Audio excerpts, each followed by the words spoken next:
This is Hannibal here from the HannibalTV.com. And today I'm doing an interview of somebody I've been looking forward to interviewing for a long time now. He was part of the Big Time Memories podcast, which I'll let him tell you how you can look up the retro episodes of that. He used to manage the Sheik. He worked with the Sheik behind the scenes. And the Sheik is one of my all-time favorite wrestlers, WWE Hall of Famer. But Supermouth Dave Drason is with us. How are you today, sir? Fantastic. Thanks for having me, Dev. Much appreciated. It's a pleasure. And what stands out to me as soon as you came on is that wonderful Sheik painting in the background that I'm actually very jealous of that. I wish I had that in my house. Yeah, that was a present I received from superstar Billy Graham. I can't believe, how he captured just the essence of the Sheik, and just a beautiful collectible I have that I'll never get rid of.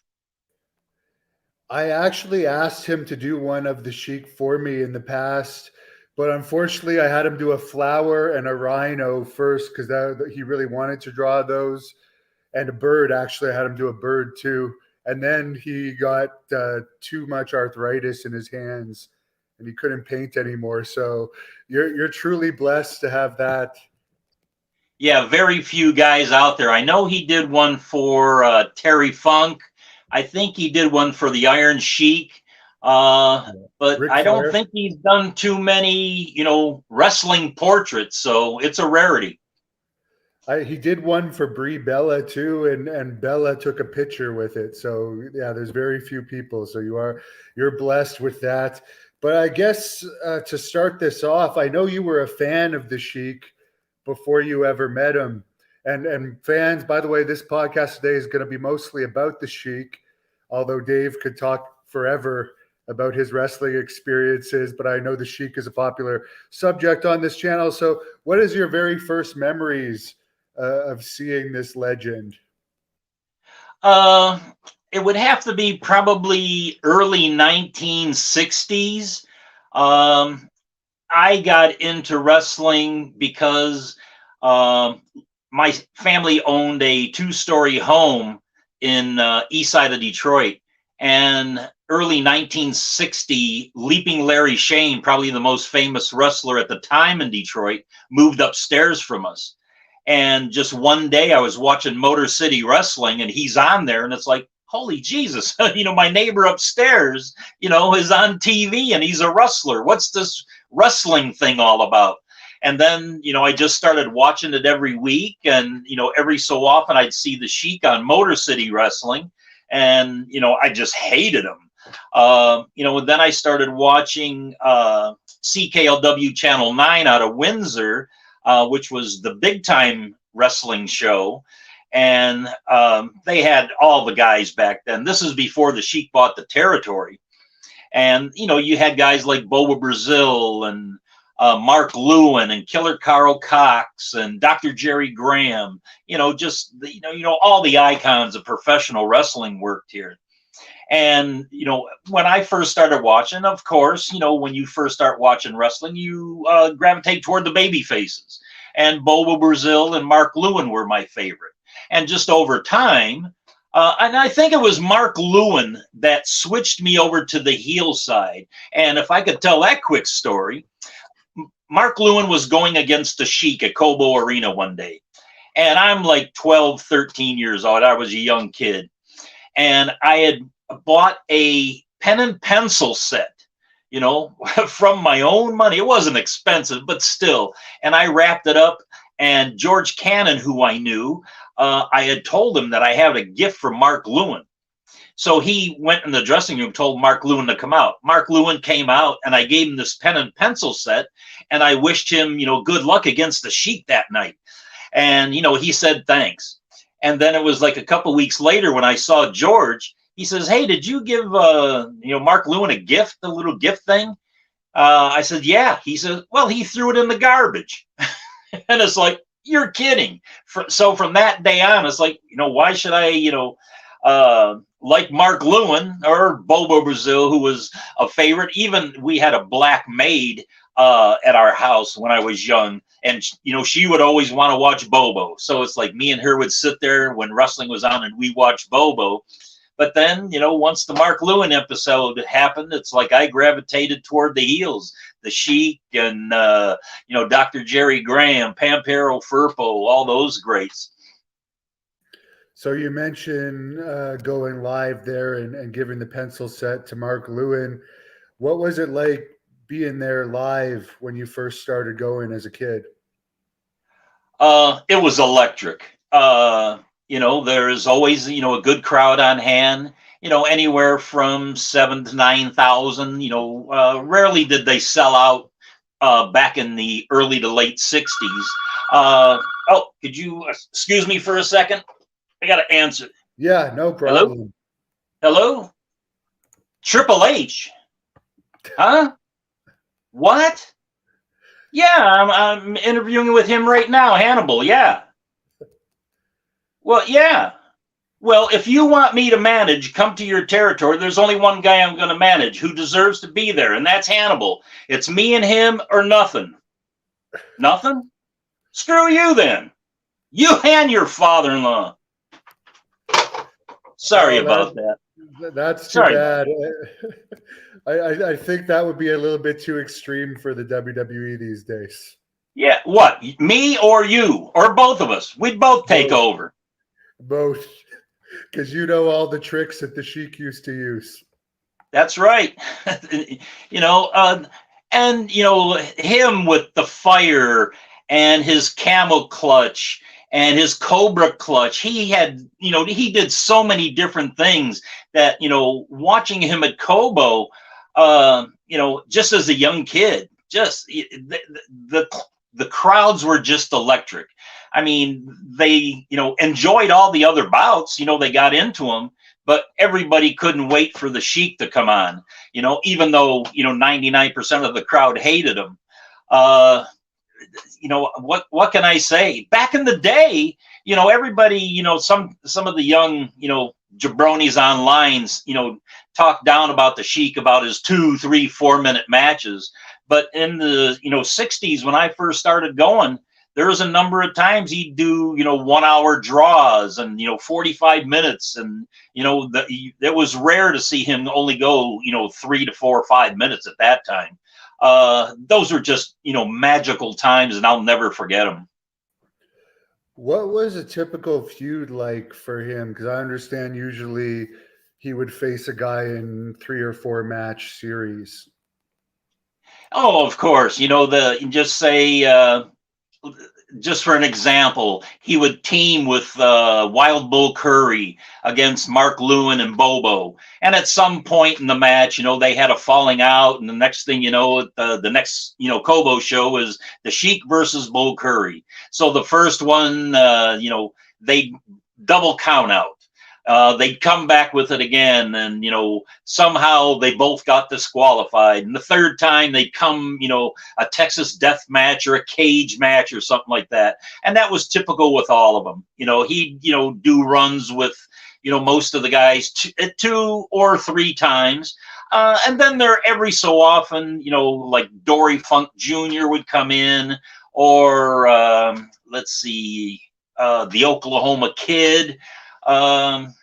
Just Lou Klein, they had their one-off kind of, Sheik, basically took care of them, give them a payoff because they were in the main event. And of course, he also had that run in WWE, what it's known as now, but back when it was WWF against Bruno San Martino. I don't know if you saw much of that or not, but I'm sure you must have talked to him about it over the years. What were his thoughts on the New York territory? Well, not that I seen any of it live. Back in those, days pre-internet, I had, pen pals, friends in different cities like Burton Cutler in Philadelphia, and people in Baltimore, and John Arezzi in New York, and just all over the East Coast territory. And they'd send me the program from the Sheik versus Bruno. So even though I didn't see it live, or, there was no videotape of that kind of stuff back then either. I was up on, what happened. And I know, Sheik going into New York, that's when Vince McMahon Sr. was running things. And they had a decent relationship up until the time, they had a falling out of some sort that, I was never privy to. But, he went back, I think the last time he was there was back in the late 60s, 69, against Bruno. And then, Bruno came to Detroit a couple of times. I know one time Sheik versus Bruno at Cobo Arena, they had a double disqualification fighting outside the ring. And just because I knew Bruno through Georgianne Orsi or Georgianne Macassian, or I never knew her, second name, but she introduced me to Bruno many years ago. And whenever I'd go to Pittsburgh, I'd see him there. So, after the Sheik Bruno bout, I saw him in the dressing room, and he asked, if I could take him back to the hotel, which was only like 6 blocks from Cobo Arena. So on the way back, he says, would you like to go to dinner? So I says, fine. So we went to, I think it was called Chin Tiki, a Chinese place, and just discussing stuff over, dinner. And he didn't kayfabe me at all or anything like that. But he had told me that after, that bout that night, they were going to come back again in 2 weeks. And he says, let me tell you something, but don't, repeat it, that you heard it from me, but I'm not going to show up. And the reason he said was, Sheik promised him a payoff of $2,000. And then when he got his check from Joyce Farhat at the end of the night, it was only $800. So he held that against the Sheik ever since then, never came back. And, to dig into the Sheik just a little bit, further, when Dick the Bruiser's promotion came in 1971 and tried to run opposition against the Sheik at the Olympia Stadium, I think after the first year, so it would have been 1972, Bruno came in and worked with the Bruiser's promotion to try to, go against the Sheik. So Bruno and Sheik's relationship, from, I'll say, 71, 72 on, just wasn't, a good one. I heard that the Sheik won that feud every time there was a head-to-head show. And at that point in time, when the Bruiser was trying to invade the territory was getting some of the biggest crowds in the world between the two companies. Do you recall that? Oh yeah, no doubt about it.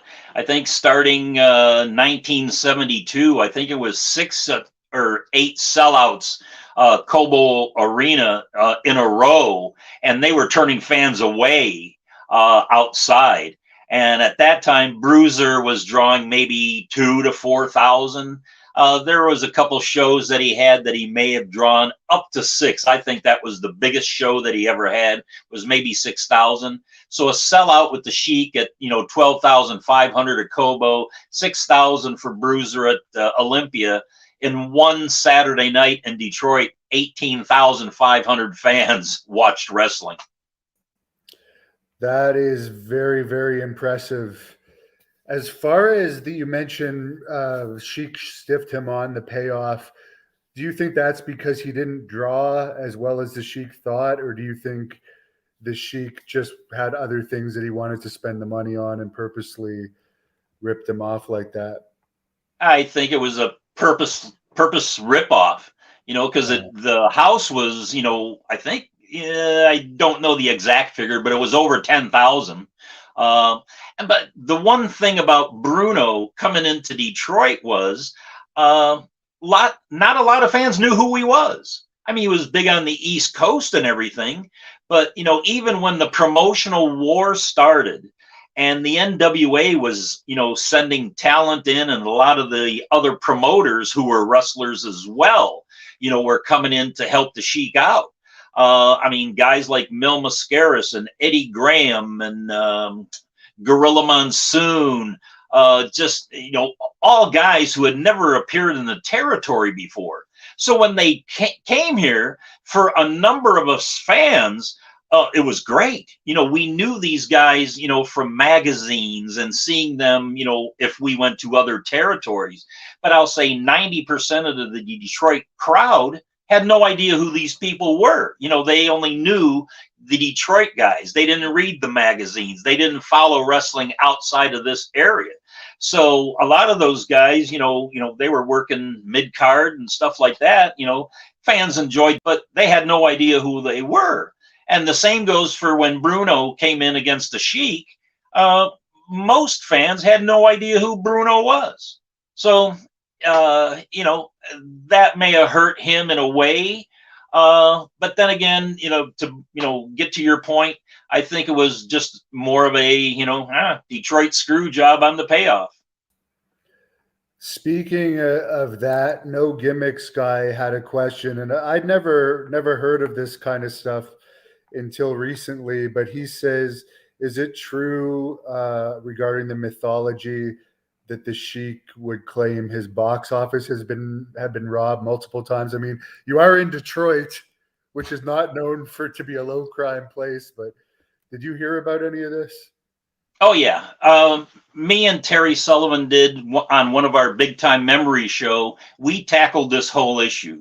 And the thing to have the Sheik's name associated with the box office robbery is not true.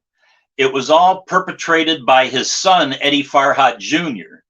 And what ended up happening, I wasn't there at the time. I was off managing, in Canada with George Cannon, his Superstars of Wrestling at the time.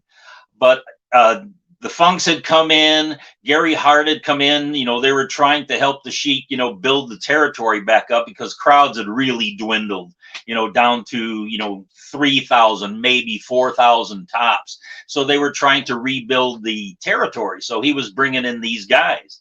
So what happened, after the show was over, Joyce Farhat had already left.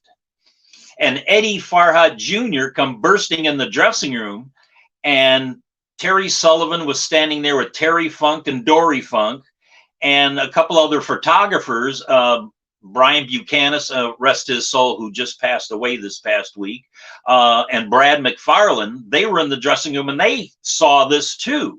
Eddie Farhat Jr. comes busting in and goes, "Oh, the box office has been robbed. The box office has been robbed." And Terry and the Funks look at each other and go, what? Really? So it was, Eddie Farhat Jr. who perpetrated that whole scheme.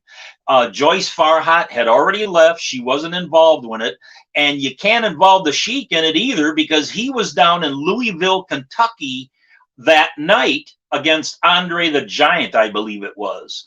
So he wasn't even there. So he didn't even know.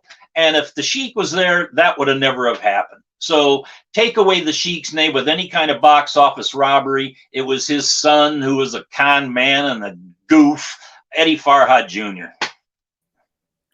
And I could understand it as a promoter myself. Like, you'd kill the chances of getting these stars to come back and wrestle for you in the long term just to make the short bonus in the box office from ripping them off the one night. So it wouldn't even make any sense to do that.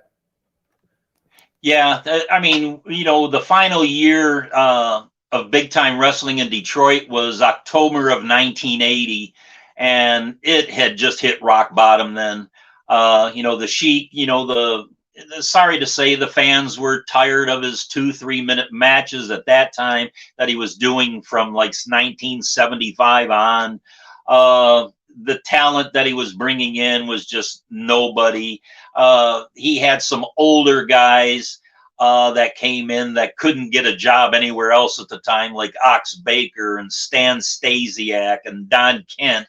And then, the rest of the talent on the card was just, not good. And even, a little bit earlier before the promotion folded, I mean, he even had Eddie Farhat Jr., his son, started wrestling as Captain Ed George. And what a joke that was. But in one respect, some of the fans liked him. He drew a little bit of money, but he just didn't look like a wrestler. He was a puncher and a kicker. Just embarrassing. Now, Captain Ed George, for those that remember, was in the I Like to Hurt People movie. That was my first exposure to the Sheik, renting that movie in the early 90s from a video store. And you mentioned that the promotion pretty much closed around 1980. That movie came out in 1985, I believe. So when would that footage have been recorded? 1978, I think, was most of it. 77, 78, when Bruiser, was working for the Sheik then, and Sheik was working in Bruiser's territory a little bit. They brought in Dusty Rhodes, and Andre the Giant was here. So they were doing this filming, and it was supposed to be a whole different movie, and not even a whole different title also, which I can't remember because I wasn't around. But when it came out, and I think it was 84 or 85, it was just haphazardly put together, and just to get that footage out there. The producers, who were footing most of the money, they had all this footage and didn't know what to do with it. So they just came out with this, I Like to Hurt People. And I heard they're going to be doing a part 2. I think the producer had all this other footage, and he's, right now putting together a part 2. I don't think it'll be a actual movie, but more bits and pieces, or a documentary on probably the making of I Like to Hurt People. Yeah, what I remember from that movie is I'd never seen that type of violence before in wrestling. I remember the first time I rented it, my grandmother and I used to watch wrestling together, and she took it out of the VCR because she thought it was too violent, brought it back to the video store, and the manager actually said, well, if it's not appropriate for you, it's not appropriate for this store. And I remember he took the ribbon and pulled it out and threw the tape in the garbage. And it was just such a memorable moment for me that ever since then, I was like, I got to see this movie. And a couple of years later, I found it at another video store. But it was just an interesting memory to see my grandmother so shocked by the violence that she didn't want me to watch it. And she was never like that with WWE. Well, that's great. Even though, and the manager of the store ripping the tape out, that's even the better part of the story. I mean, the Sheik's probably laughing his behind off upstairs right now at that story. Yeah, and I did notice in a lot of those crowds, particularly in the Ed George matches, where sometimes the ring was just lit, but when you could see the audience a bit, it didn't seem like the greatest audiences by that time. So I don't know if the footage was from a long period of time in between, because some of the crowds look bigger than ever, but it definitely seemed to be done in the dying days, as you mentioned.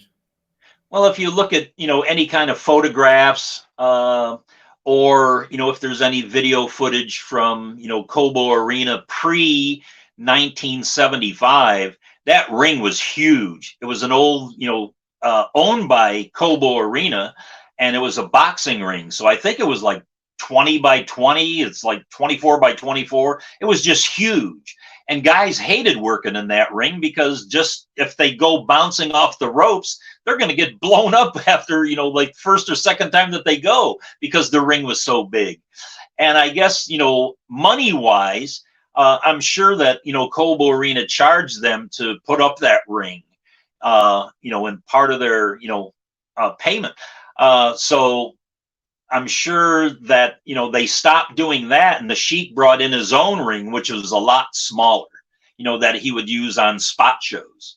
So if you see the ring posts and stuff that are in red and the ring apron in red, that's, one of the older rings that he used, and it was a lot smaller. Now, as far as that match that they talk about at the end of I Like to Hurt People, I forget what hotel it's at, but they're saying that there's going to be some match on top of a hotel. Did that ever happen? No. I don't remember that part of the movie, but all the boys used to stay at the Sheridan Cadillac Hotel downtown. They always got a good rate there, and it was a first class hotel. Unless you were a guy like Bull Curry who liked to save money, and he always stayed at the American Hotel, which was like $5 a night, and it was flea infested and roaches and everything. But Bull Curry, he liked to save money, and he even at a hotel in downtown Toledo that Bull Curry used to stay at, he'd never stay in the room. He'd give them like $2-3 and he would sleep in the janitor's closet. And they had a rate at that hotel that was called the Bull Curry rate. And that's what you would get. You would get like a little mattress in the cleaning closet or something. That's amazing. And he was a big star at one point in time, sleeping in the janitor's closet. But it seems fitting looking at him. Yeah. And even like Terry Sullivan, told me about the time that they were in a tour in Alaska. And, this would have been 1973. And that's when they were building the pipeline. And the Sheik took big time wrestling to Alaska to entertain the people, building the pipeline. And the very first day at the hotel, Bull Curry was sharing a room with somebody, and it was like $35 a night, and his half was like $17.50. He went to another hotel. He says, "I'm not paying $17.50 a night." Boy, could you imagine, finding a good hotel, $35 a night these days? Yeah, no, there's the Red Roof Inns are pretty cheap, but overall hotels are a lot more expensive, I find anyways. So as far as you personally having that friendship and working relationship with the Sheik, when did that start to come to fruition? 1970. I'm sure he had to notice me sitting, in my front row seat at Kobo taking pictures. I'm, sure that he didn't know my name or anything, but I'm sure he recognized me, that I was always there. But in 1970, the promoter in Cincinnati, Les Ruffin, who I was really good friends with, and he knew I liked to take pictures and stuff. And prior, 1969, 1970, I used to travel to St. Louis a lot. And Sam Muchnick would let me, I was like one of the very rare people who ever got the photograph up at the ring at the Kiel Auditorium. My good friend who I used to stay with in St. Louis, Don and Judy Wilson, Don was working for Sam at the time. And, Sam, he introduced me to Sam, and, Sam knew that I was a writer and stuff because he saw my stuff in all the wrestling magazines at the time. And he allowed me to shoot photographs up at the ring. And that was a, good thing for me. And I'd come back home and, I'd tell Les, yeah, I was in St. Louis, and Sam Muchnick said to give us a regard, say hello. And I relate to him that, Sam let me take pictures up at the ring. And he goes, well, in Cincinnati or his show in Dayton, he says, yeah, if you come down here, you shoot up at the ring. So I know the first time it was Sheik against, I think it was Tex McKenzie. I may be wrong on that, but I'm up at the ring in Cincinnati, shooting ringside. And, a photographer at the ring, he's got to notice who you are. And so then he'd see me in Dayton. Then a couple of weeks later, he'd see me in Cincinnati again, or a month later, or in Cleveland, because I knew Johnny Powers, and he let me shoot up at the ring. Well, when the promotional war first started, all these big name guys were coming in, like I said, Mascaris and Monsoon and Eddie Graham and just everybody from, Sputnik Monroe. I had to find a way to go shoot this at Cobo Arena because that was their first really big show that they were putting on during the promotional war.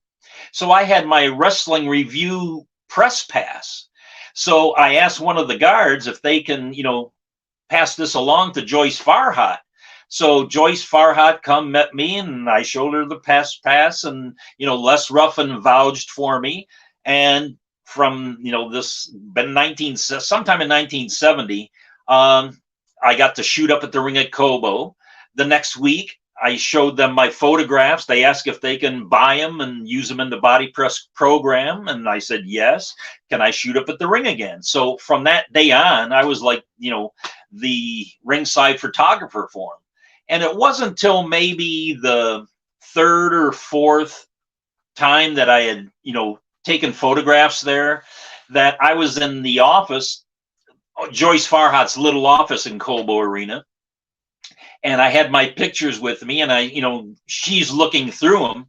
So it's me and her sitting there, and the Sheik walks in, and it's like he took a double take, sort of knew who I was, but he kayfabed me. He didn't say anything, and he just turned around and walked out.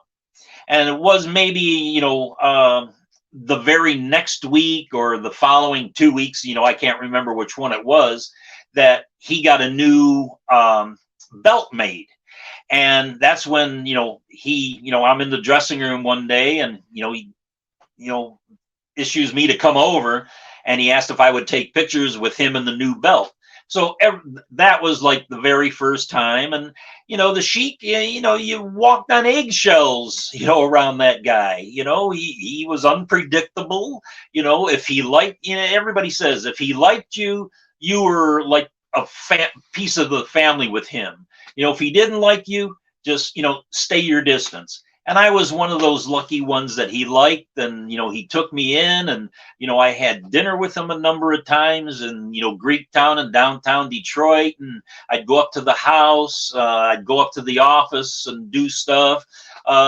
So I was very fortunate to be on his good side, and there was times that I'm gonna go down to Dayton or Cincinnati for a show, or Lima, Ohio, somewhere down there.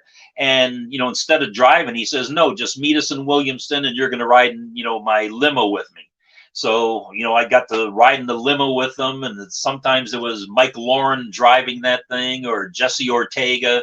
But, just being in there and talking. And we just didn't talk wrestling either. He was, and I'm like, at the time, I'm like a 17-year-old kid. I'm still wet behind the ears. But, our conversations where he wanted to know, my schooling, and, and we hit it off in a way because both of us were Catholic. Just so many different things that we would talk about other than wrestling. And then I would tell him about my, adventures out to St. Louis and LA, working out there. Because when I went out to work in the wrestling office in LA in 1973 for a couple months, he called Mike LaBelle and, said, hey, this is my guy, take care of him. And when, I got to LA, Mike LaBelle just treated me like, I was, just royalty. I was able to, Don Wilson and myself, we lived in one of Mike LaBelle's houses in Beverly Hills. And then like a month, I was there for the first month, and then he ended up selling the house to some doctor. And so he moved us into his beach house in Malibu, this apartment, that he had in Malibu. So I was taken care of, great by Mike LaBelle. And I'm sure, the Sheik had a lot of influence with that. Yeah, that sounds like a pretty nice gig. As far as him talking normally to you, do you recall the first time he kind of broke kayfabe with you, and were you shocked about it, or was it a gradual thing that you would see little bits of his real personality here or there, and eventually he just opened up more and more? Yeah, my first interactions with him would be when I'd be photographing at Cobo Arena, and I'd be there early. I'd be there about 7 o'clock, 6:30, 7 o'clock for an 8 o'clock show. And I'm in the dressing room, and, I'm talking with the other boys, and, I'm, new guys that would come in that I would take, posed pictures. And then I started writing the body press, and, they gave me free reign of what I can write. They just, didn't say write a thing about this guy or this guy, this guy. I just took it upon myself and sat at home on my bed with a little typewriter and just would write out these fictional stories that, that would appear in the body press. And it's like they wouldn't know, what I had written until it was published and they were selling it at, the arena, and they'd be, flipping through it and stuff. And, every so often the Sheik would say, where did you come up with this idea? And it's like, I don't know. It just pops into my head. And then sometimes they'd work a stupid angle around that stuff. It's like, say, Killer Brooks. Just, I wrote this piece on him, and I had, said in the article that somehow this guy's got to be crazy. And then out of nowhere at Coba Arena that night, people started chanting Crazy Brooks. So that's how they sort of, used his name, Crazy Brooks, and, in a lot of promos and things like that, just by something stupid that I wrote in the body press program. Would the Sheik usually go on last, or would he be more like Hulk Hogan, like going on before intermission and then have a longer match on last? No, he never went on before intermission at all. Most of the times he was the final bout. The only times I can think of that he wasn't is when they always had a big feud on the tag teams between the Kangaroos and Stomper and Ben Justice. And their matches were just classic. So, Sheik would do, have his match where, there's a lot of heat and, the fans were just like, ready to riot sometimes. So he figured, if he's got a hot angle going, let's put that tag team bout, so the crowd can die down a little bit and, calm themselves and, get the, forget about, sort of what happened, in the previous bout and concentrate on that tag team bout. So that would be the only times. Was there doctors in the back to take care of some of these victims after they were sliced up by the Sheik, or was it a situation where they'd have to go to the hospital after if they needed stitches? No, there was always a doctor there. There was always somebody from the Michigan State Athletic Board there, the commissioner kind of thing. There was all kinds of Michigan politics guys there to get their fingers into the money some way. But they always had a doctor there, and usually when the guys, would juice in the ring or things like that, they'd come back and, some of them were just, a little blood here and there, but then there would be times like, just covered in blood. But, the doctors never did anything. The guys went in the shower and they put their, cream on their head and, a Band-Aid or a piece of tape and went on their merry way to do it again the next night. Rick Brooks, one of the channel members here, has a good question, which I don't know if you could fully answer, but you probably could. Could you give a timeline of the Sheik's managers? He had a lot of them, but maybe the main ones. The main ones would have been his wife, Joyce, back in the 50s. She was Princess Salami or Salama, depends on, which magazine, had her name right or wrong.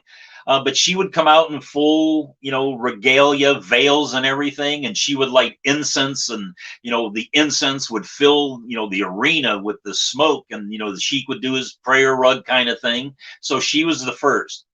When Sheik bought the territory, and she was doing most of the book work and, the payoffs. And she was like the behinds of the scene person. And she got out of, doing that, because now she had a couple of kids and, she had that duty too. So it went to a guy, Ernie Roth, who the Sheik brought him in as Abdullah Farouk. And Ernie Roth, he was like a weatherman down in Ohio. He did some gigs in Michigan, like he did weather, and he was a disc jockey. And even like prior to Sheik buying the territory, he would do commentary for like in Buffalo. He did it for Pedro Martinez. There was times I saw him, clips of him in Chicago. So he was just Ernie Roth. And even prior to that, he was managing the Magnificent Maurice and Johnny Barron under a whole array of different names. He was Mr. Clean, Armstrong K. He might have had another one that I'm not recollecting at the time. But, in 1965, he was Abdullah Farouk. And then he got a chance to go to New York to work for Vince McMahon Sr. in the WWF. And he went to the East Coast as the Grand Wizard. And mainly he took that because, Ernie or Abdullah, whatever, he only really appeared in Detroit and the TV, tapings, and maybe Toronto. He didn't appear at, shows in Cincinnati and Dayton and Toledo and, Lansing and other spot shows. The only other time he would manage the Sheik is if he went out to like LA or in Hawaii. You can see in the magazines and stuff, great stuff with the Sheik and, Farouk being put up in a cage at the Olympic Auditorium. So there wasn't a lot of work for him, managing at the time. And then, so he had that chance to go to the WWF, and he took that mainly because he was associated with Bob Harmon. And Bob Harmon was a enhancement talent always here in big time wrestling, and they were going to put him over in New York as Beautiful Bob Harmon, or Beautiful Bobby Harmon. And that was the first guy that the Grand Wizard managed there. But every so often he would come back because the next guy in succession, his manager would have been Eddie Creechman, who prior, he was a referee out in Montreal area, I think for the Rougeaus, if I'm not mistaken. And so, and he started doing a little bit of managing. I know he managed Abdullah the Butcher up there also. So the Sheik brought him in as this, nasty, loud talking, obnoxious, manager. So they worked for about 4 or 5 years together. And then, I think Creechman stuck around just, here and there. He would only appear at Kobo shows. He never appeared, that I know of, any show at Maple Leaf Gardens in Toronto because the Tunnies hated him. So then, if the Sheik appeared anywhere, just say, in Kentucky or, down in Atlanta, and then he, went in for the Pafos in Tennessee, back in the early 80s, I think it was. What he did then is like, he had Mike Lauren, who was Porky the Pig here wrestling. He was always the Sheik's, iron fist in a way. His protector always drove him around. So Mike Lauren would always, walk out to the ring with him as a protector. Not as a manager, though. And every so often he'd have somebody else. I think I saw a picture recently of, some other guy who, Lord Alfred Hayes, maybe it was, that, the Sheik had him, walk him out to the ring. And there was also another local guy, the Bug. He would walk out to the ring with them and, a couple times here and there. So he always had that kind of thing. But then in, I think it was 1983, 1984, I was on a show and I was managing the Fabulous Kangaroos at the time, which were Al Costello and Mickey Doyle, and also Malcolm Monroe. And I walked into the dressing room one day and I had no idea, but the Sheik was going to be on the show. So I walked in and it's like, wow, we haven't seen, each other in easily 10, 11 years. So we exchanged pleasantries and, stuff like that. How you doing? And he knew about my managing career and, who I managed. And, he, heard about, what I was doing, once I left big time wrestling. And then the greatest thrill of my life was with him was, he says, hey, would you like to manage me? And I was like, you could have, smacked me down with a feather at that time. It's like to manage the Sheik, this is a lifelong dream. And sure enough, for like a 2-year period on shows, throughout Michigan, Ohio, and Ontario, whenever the promoters wanted me or whenever the Sheik wanted me with them, I was on those shows with them. And it was the greatest time of my life to manage them. And the difference, a lot of times people ask me about, you manage this guy and this guy, this guy, this guy. All those other guys that I managed, like, the Kangaroos and Malcolm Monroe and Ben Justice and Killer Brooks and, just a plethora of other guys. That was always fun. It was just fun to me to go out there and to, get involved at matches and, take bumps at the end and pop the crowd and stuff.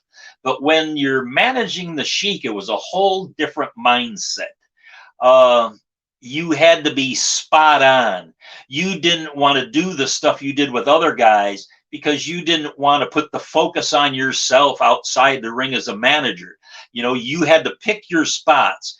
Only because I had been watching the Sheik for over 20 years, I knew, when to distract the referee or to hand him a fake object, that, just the people would go nuts. I didn't have anything. We just made it look like I was handing him something. And so, we were drawing great heat. And then, we were in on the finishes. Sometimes I was involved, sometimes I wouldn't. But then there was like, times, just say Bobo Brazil. We'd do a screw job finish on Bobo. And then I, as a fan, because I was a fan first, and I knew, I loved, watching the managers and what they did.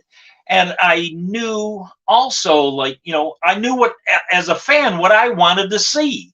So when we would do a screw job thing on Bobo, well, now what's, can't do nothing to the Sheik. So I would get involved. I would let, Bobo, grab me, throw me over the rope, bring me in the ring. Sheik's outside, like, where's my manager? And there Bobo's giving me a headbutt and, beaning me around, tossing me in the corner. I'd do the Ric Flair flip in the corner. And, that would just pop the crowd and they'd forget all about the screw job finish. The manager, and the Sheik got his because his manager, took the heat for him. Yeah, and we saw that a lot in WWE in later years with Bobby Heenan and Slick getting beat up and those type of situations. There's a fan on here that says he wants to know about the car ride with Field Marshal Homer Odell. Oh, yeah. That has nothing to do with the Sheik, but when I was working for George Cannon, we'd do trips, from, like, I lived outside of Detroit here and all our shows were up in Canada. So we would meet in Windsor, whatever guys, like there would be Homer Odell, myself, Ricky Cortez, Louis Martinez, just a couple of Frenchie Martin. We'd meet at a designated place, and usually I was, driving.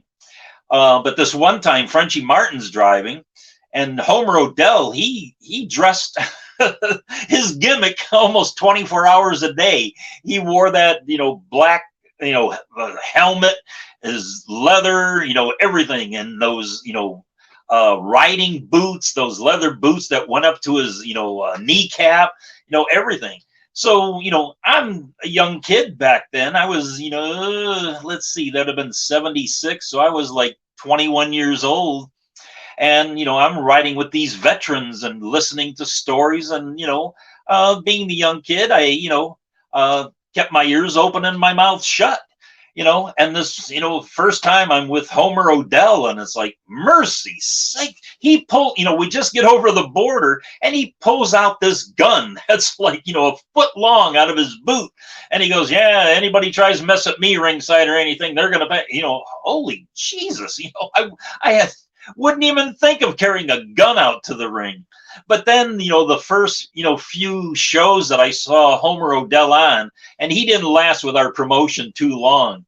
He was managing, I used to manage a guy named Blackjack Luca. And at this one show, they had me managing other guys, and they put Homer Odell with Blackjack Luca this night. So Homer Odell, they go through the introductions in the ring. He gets outside, the bell rings, he sits down in a chair, and he falls asleep. And it's like, I'm watching this, is like, you're not doing anything for this show. And I swear to God, the guy fell asleep. And the only way that he woke up was like at the end, the finish happened and the bell ring, and Homer Odell would, wake up and he'd get in the ring, raise, Rick Lucas' hand and, walk away. He was quite a character. Even Jim Cornette, when me and him talk about Homer Odell, he's got a few stories about him too. He was a loose cannon and somebody that you just didn't want to associate with or be around or get caught, in a bad situation with that guy. I know it's only been about 20 years or so that Canadians and Americans have needed a passport to cross. It used to be a lot easier. I'm guessing in those days, there was no work visas to have to deal with and stuff when you were crossing the border routinely to work in Canada. No, not at all. I mean, you just, I'd usually go through the Detroit-Windsor Tunnel or sometimes over the Blue Water Bridge up in Port Huron. And it's like you'd pay your toll, you'd go across. Where are you going? Oh, I'm going to the wrestling matches. I didn't say I was working. I'm going to the wrestling up in Toronto or London, Ontario, or Kitchener or Hamilton, wherever, we were going. And it's like, you got anything with you? No. It's like at that time, I don't do drugs, never have. I didn't drink at that time, but if I did, I wish I was drinking with Andre the Giant, because I'm a big wine guy now. And it's like when I was associated with Andre the Giant, man, that guy was, drinking some fine wines and, cases of beer in one sitting.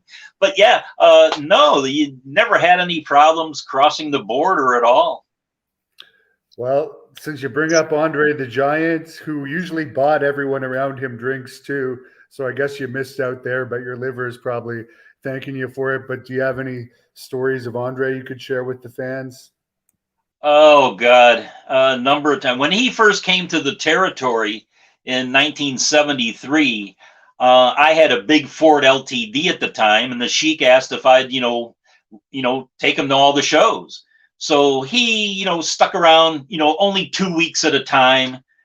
He'd, do 2 weeks, he'd go somewhere else, and then he'd come back maybe 4 or 6 months later. He was more of an attraction. He wasn't going to stick around in the territory, for months on end like most of the guys. But there's a classic story that I told, and it's a real long one, so I won't, say it here. But on our Big Time Memories show, on our Andre the Giant episode, I believe it was, I told about me and him driving to Toronto one Sunday morning and having breakfast at this little diner. You'd have to go to our show because it's a really long story and it's really funny. What happened, to eat with Andre the Giant. But then there'd be times that I remember one time we were driving back from Dayton, Ohio after a show. In Ohio at the time, you could buy beer at a bar. You didn't have to go to a, liquor store or, 7-Eleven or, a place like that. You could just go to a bar and, get a case or 2 cases of beer, whatever you wanted, 6-pack, but Andre, sure enough, 2 cases of beer, and it's like, we'd walk into this bar and it's like people looking at him like, most of them weren't wrestling fans, so they had no idea who this guy was. But here's this giant, and then he's walking out with 2 cases of beer and, he can carry the 2 cases by himself, no problem. So from Dayton, Ohio to a maybe 2.5-hour ride to Toledo, he had already finished those 2 cases of beer. And we're in Toledo, and now it's like, or just outside of Toledo, and it's like 2 in the morning, 2:30 in the morning. And he goes, "Hey, boss, I need more beer." And it's like, Andre, it's 2:30 in the morning. Where am I going to get beer? There's nothing open around here, and especially off the freeway. "Boss, I need more beer." It's like, Andre, come on. We've only got like another hour to go to get back to Detroit. "I want beer." And it's like when he said that out of nowhere, I'm in like the left-hand lane, and it's like, I slowed down a little bit because he's talking to me, and I just, wasn't concentrating. A Stroh's beer truck, which is like, Stroh's is like the famous beer from Detroit back then. A Stroh's beer truck comes alongside of us, and Andre sees this beer truck, and he opens my passenger door, and he's waving to the guy to pull over. And I'm sure this driver sees this, big freaky looking guy with this long stringy hair and stuff. It's like, he stepped on the gas, and I let him step on the gas. He just got the heck out of there. And Andre, the poor guy, he had to, put up with no more beer, on the way home. But, the sad thing about, that was when we did get back home, I dropped him off at his hotel, and it's like, there's a couple times that, we stayed at a hotel on the road too. And the poor guy, that he couldn't fit in a normal bed. And he would take the box spring and the mattress and line them up on the floor, so that, he could try to get, some sleep, that way. Just so many stories with Andre, but I'll point fans to our, show a little bit later on when we get a chance, and you can listen to my Andre the Giant breakfast story. Would he be drinking on the morning trips too? If, let's say, I'm going to guess he probably didn't sleep much on those morning trips since he was probably out all night drinking. But like, say you picked him up at a hotel at 8 a.m. to drive somewhere. Would he want to start drinking that early? No, I never saw that. Never. He didn't, as far as I know, and when I'd be with him all day long and, through the show and stuff, not until after the show. Maybe in his later years, when he was working for WWE and stuff, maybe he did that kind of stuff. Try to, deaden the pain, because he was always in pain, and, maybe couldn't sleep and stuff. And I just don't know. I never saw that with him. And of course, as we wind it down here, the Sheik is known for holding the record for being attacked by fans more than any other wrestler by far. By the time you managed him, kayfabe was starting to be broken, but it was still around a lot more than it is today. And he wasn't at one of his peaks in popularity, but I imagine you may have encountered some situations of fan attacks. Oh yeah, I've been attacked before a number of times with him and with other guys, and it's like, the pennies and nickels that would fly out of the crowd, or the batteries, or walking through under a tunnel kind of thing with fans on the side, beer, or some piss that somebody would put in a cup, just so many times. But with him, I always said the longest walk with him was not going to the ring, but trying to get back to the dressing room after, because it's known, guys tell stories, and I'm sure if you've seen any, Sheik footage or anything like that, when he came out for a bout, all he would have to do is look in, somebody's, direction, or just make a gesture that he was going to attack them. I mean, grown men are flying over seats, 2-3 rows just to get away from him. That's just the impact that he had. But there'd be times that, even during a match, the Sheik is, using a rope or something, illegal, the pencil, a fan could get so, frustrated that, during the match, he could, try to get into the ring and tell the referee or attack the Sheik or something. And even, me, it's like, being out at ringside, fortunately, we had, a good, bodyguards and stuff. Like, good friend of mine, Dennis Wagner and Kenny, Sheik hired them. Any shows that, we were at local, they were right behind our backs and took care of us, going, at ringside to the ring and coming back, one in front of us, one in the back, just protected us, perfectly. I can't thank those two guys enough. And in more recent years, we've seen Sami Zayn had somebody kicked out for name calling.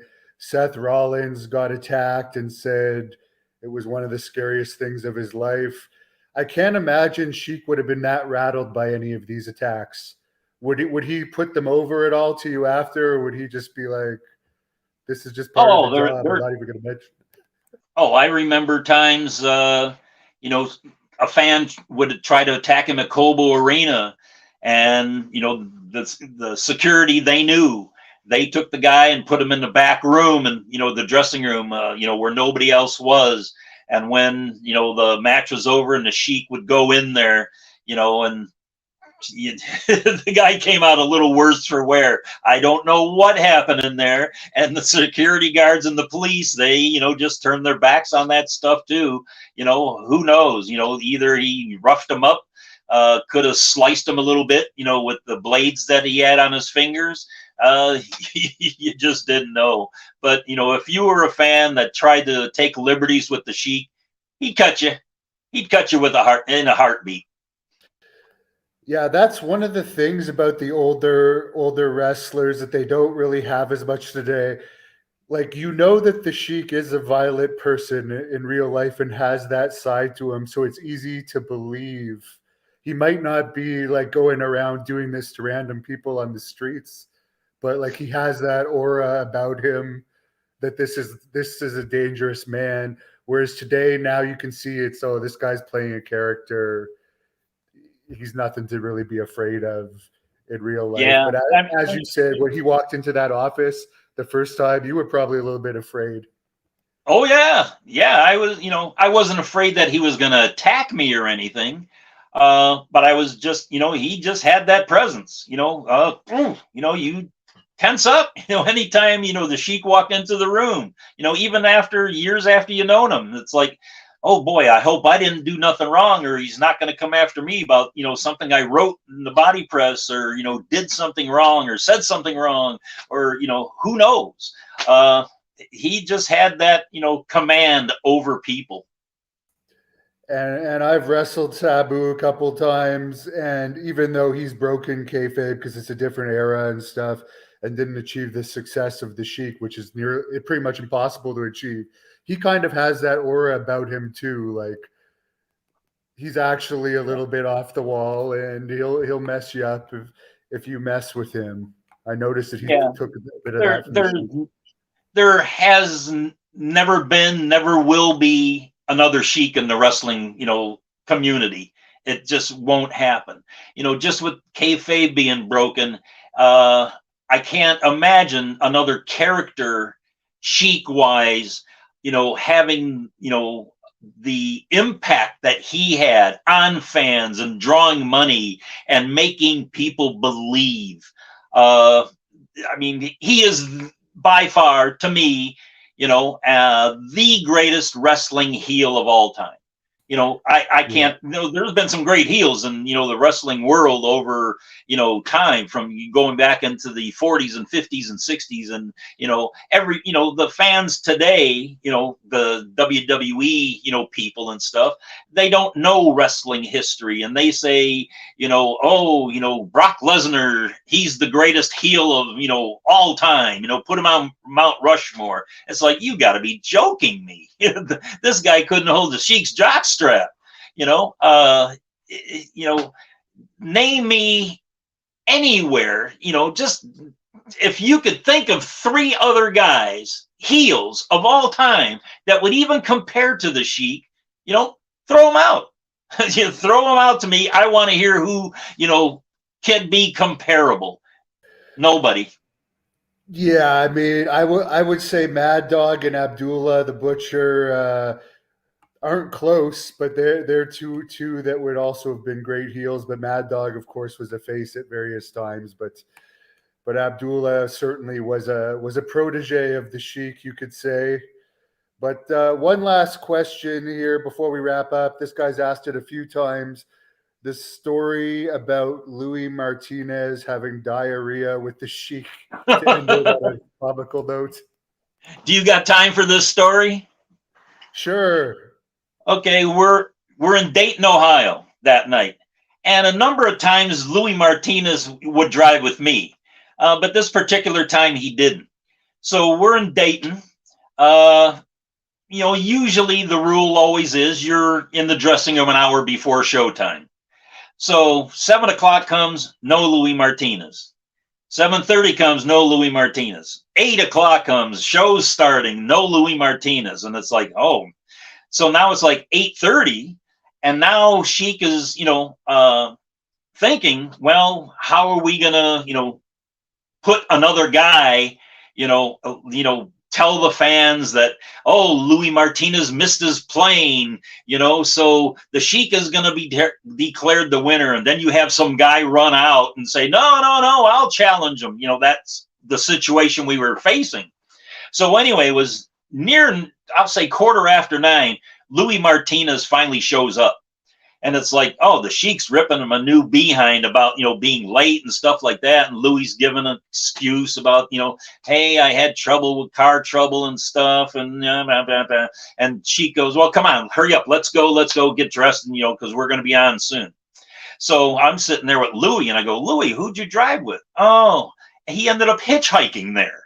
He couldn't find a ride.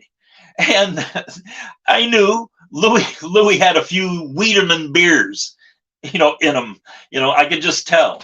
So anyway, now it's like he gets dressed and stuff. And now the Sheik, Louis, and myself, I'm standing there, and Sheik's going over the finish of what's going to happen. So it's like, we got the finish, and Louis goes, Sheik, please, no bumps today. No bumps. I'm sick. I might have the flu or something. So please, no bumps. So Sheik goes, oh, fine. We'll work through it. No problem. So we go out, introductions, everything, and then, all chaos breaks loose. Sheik goes out and he gets the pencil and he's working over Louis for a number of minutes. And then Louis, somehow attacks the Sheik. The pencil goes flying, and Louis, gouging the Sheik. Sheik's bleeding now. The fans are going nuts. And then, for the next couple minutes, it was back and forth. And then at one point, going toward the finish, it was the Sheik throws Louis Martinez outside the ring. And Louis always did this thing where, once he got outside the ring, he would crawl under the ring and pop up on the other side and surprise his opponent. And that was supposed to start our finish. So anyway, we're going. We know it's going to happen. Sheik throws Louis out. Louis gets under the ring. And we're waiting. And we're waiting. And no Louis. And it's like, Sheik comes over to me and says, oh, where's Louis? So let me sort of check. So Sheik, takes the referee and, he's messing with him. And I go look under the ring. And there's Louis in the middle of the ring in a fetal position. He had fallen asleep. He's just out. So I look at that and I go, oh, man, how do I relate this to Sheik now? So Sheik comes over and it's like, Louis is asleep under there. He goes, what? I says, yeah, he's in a fetal position. He's sleeping. So Sheik immediately jumps out, crawls under the ring. So it took like maybe a minute. It seemed like a forever. And it's like they both come out the other side of the ring and they're battling. They're just laying in the blows. And they get back in the ring and they're fighting and fighting and fighting. And it's like now the sort of finish is messed up. And it's like, what are they going to do? So at one point, Louis takes over and he gets the Sheik, sitting in the ring, sitting upright. And he was going to put him in his Indian deathlock. And what that is, the Sheik is, sitting down and Louis puts one leg over his shoulder. He puts the other leg over the other shoulder and he picks his legs up and he yells out, Arriba. Well, that's what's supposed to happen. So anyway, Sheik breaks out of it, so Louis didn't get to do that.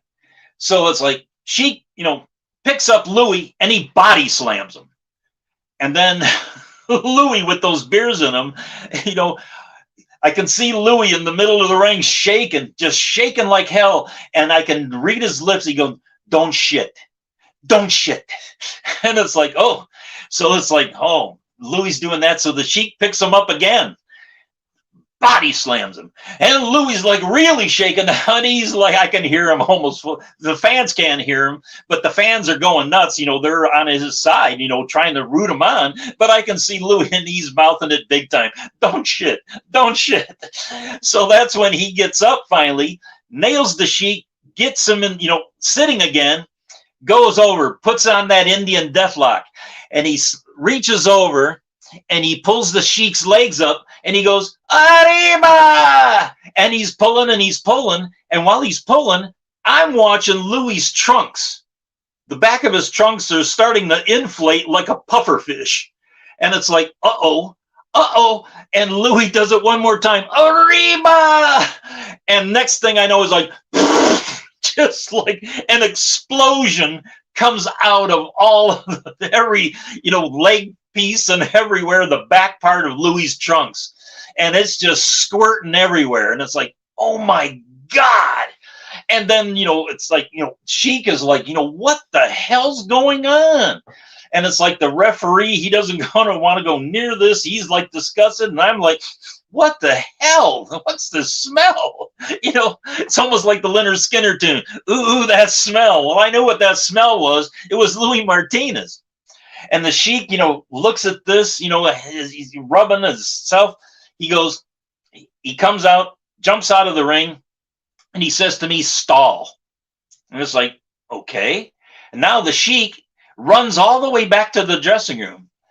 And it's like, apparently he ran all the way back to the dressing room. It seemed like a forever, but it's like a minute or two. I'm stalling, I'm taunting Louis Martinez, and I'm telling the referee, man, don't go anywhere near the center of the ring and fall in that stuff. And then Sheik comes running back. Apparently he went out and ran under the shower, with all his stuff on, came back in the ring and just like started beating the living hell out of Louis. And then it's like, throws him outside the ring, and they fought all the way back to the dressing room. So it ended up being a double disqualification. As soon as that we all got in the back, Sheik, and Louis get in the dressing room, and Sheik just says, everybody out. And it's like, everybody just like, they're not going to, why? And it's like, no, Sheik says, get out. Everybody got out. And it's like, you can hear just the Sheik just pounding the living hell out of Louis in that dressing room. And then, once, stuff was over, it's like Sheik and Louis, and everybody else, we got back in the dressing room, and I ended up taking Louis home that night. He drove back with me. We had to wait for, the fans to disperse so they couldn't see us. So, Louis walked a little bit, and I finally saw where he was and picked him up. And yeah, he says, yeah, I made a big mistake today. And it's like, it never happened again. I'll tell you that. Yeah, but that was the Louis Martinez pooping on the Sheik story. And he kept his job. That's amazing. Yeah.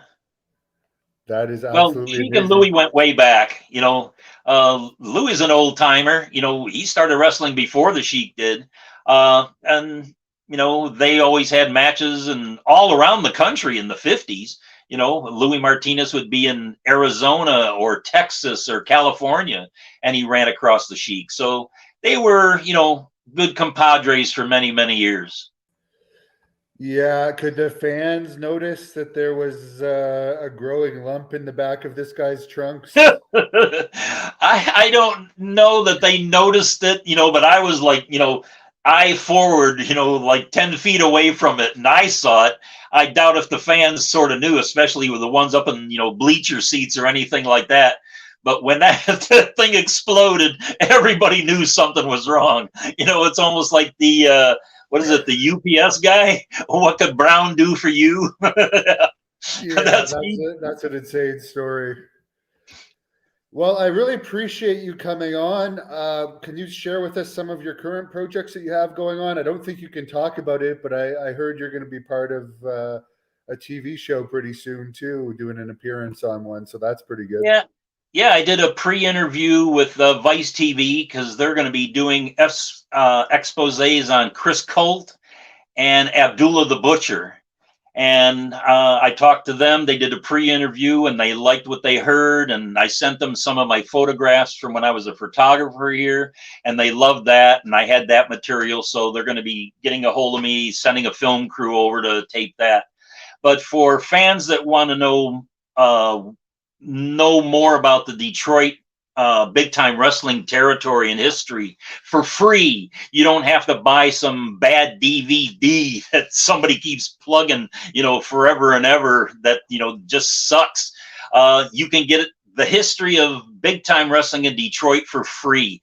All you have to do is go to Rox TV. That's ROX TV, Big Time Memories, and watch myself and Terry Sullivan. We do like a This Is Your Life on all the, big stars who appeared here. The Sheik and Bobo, Tex McKenzie, Abdullah Butcher, Mark Lewin, just, all the stars. Plus, we also do episodes called Dressing Room Confidential, where we'll tell the Andre the Giant story of, the Breakfast With, some Dr. Jerry Graham stories, stories that just don't fit in a regular episode. So if you go to Rox TV, Big Time Memories, there's a ton of different things there. Watch them, enjoy them, leave a comment, and look me up on our Facebook page on big time wrestling from the 50s, 60s, and 70s and more. Join that. And other than that, I'm always writing and, doing, interviews and trying to, keep the memory of big time wrestling and Detroit wrestling alive. And thanks for having me on here. It's a pleasure. Oh, I could listen to Sheik's stories all day, and I often do here on YouTube. And hopefully we can have you back again sometime. You are a wealth of knowledge, as one of the fans commented, and I'll let you close this off with whatever you want to say. The Sheik, the greatest wrestling villain in the history of professional wrestling, bar none. That's the way you got to end it. You can't say anything more. The Sheik, the greatest. Thank you for watching the Hannibal TV. Please like this video if you enjoyed it, and click the subscribe button to not miss any of our latest shoot